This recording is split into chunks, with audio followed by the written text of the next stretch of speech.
Right, this is another little teeny tiny bite-sized little bit of information regarding the context of A Christmas Carol, which people still need to talk about. So what are the 5 things that we've talked about already so far? It was the Industrial Revolution. It was a place where the poor people were living in slums. They were living in terrible conditions. There was no real help from the government.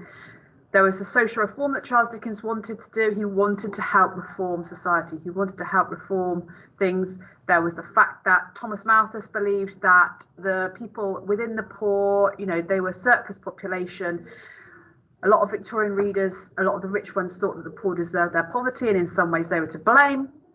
And then there was also the fact that there were the poor laws, which people could argue, oh yeah, well, we've done a lot of things to the poor. It was just about the workhouses, and people didn't want it. So Charles Dickens was trying to get the readers to think, oh, hang on a minute, these poor people don't want to live like that. We as charitable Christian good people need to help that. Something else, very briefly, we're going to look at this one. All right, we're looking at Christians. Oh, I haven't got this on here. I'm going to Dickens ends. Right.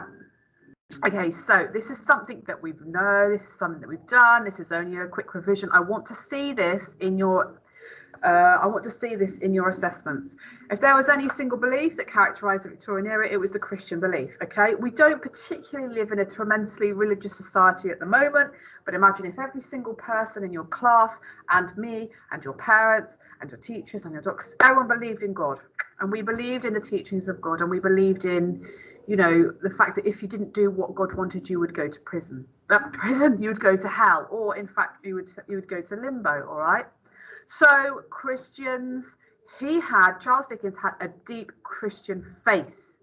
All right. And this is what I want you to write about. So if you get a question like we've just practiced on Dickens writing about Scrooge and how Scrooge is changing, you can talk about the fact that Dickens does this because he felt he had a responsibility to make it clear to his audience how to lead a moral life, a good Christian life. He wanted to lead a life that was to do with the teachings of his master. So if we have a look here, there's a deep responsibility always upon me when I exercise my art. One of my most constant and most earnest endeavours has been to exhibit in all my good people. Remember, if you write about this, put it in speech marks. One of Charles Dickens' good people, some faint reflections of the teachings of our great master, unostentiously to lead the reader up to those teachings as a great source of moral goodness. I want to see these words in your essays.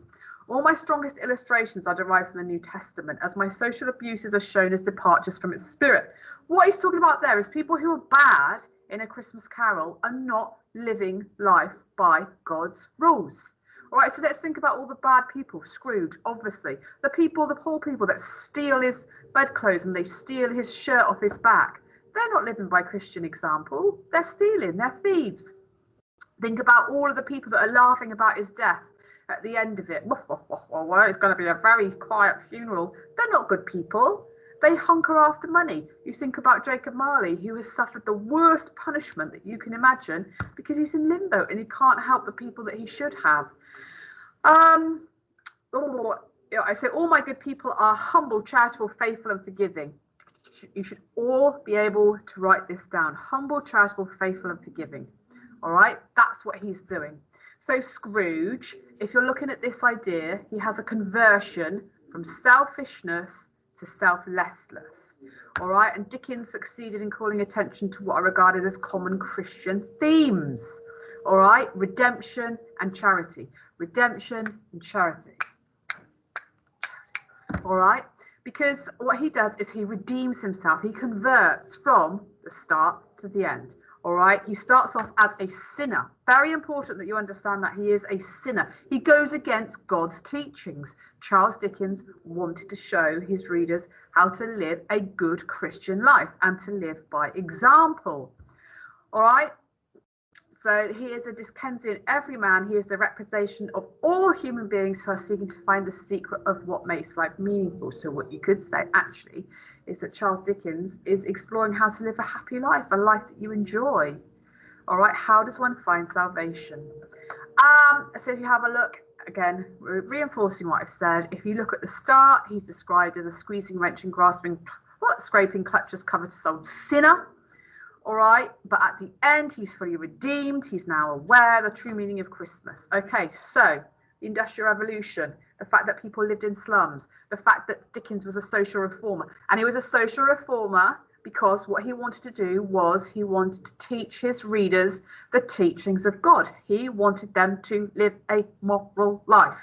He wanted them to be one of his good people. He wanted them to be humble, charitable, faithful, and forgiving.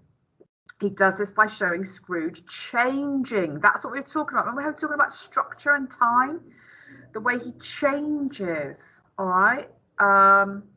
So that's another little thing I want you to think about. Thomas Malthus. He thought of Thomas Malthus at the start, and then afterwards he thought of one of God's good people. So there's massive change there, and the redemption that you've got there. Okay. Another teeny tiny little video that I really need you to watch and understand. I want to see these in your essays. Bye bye.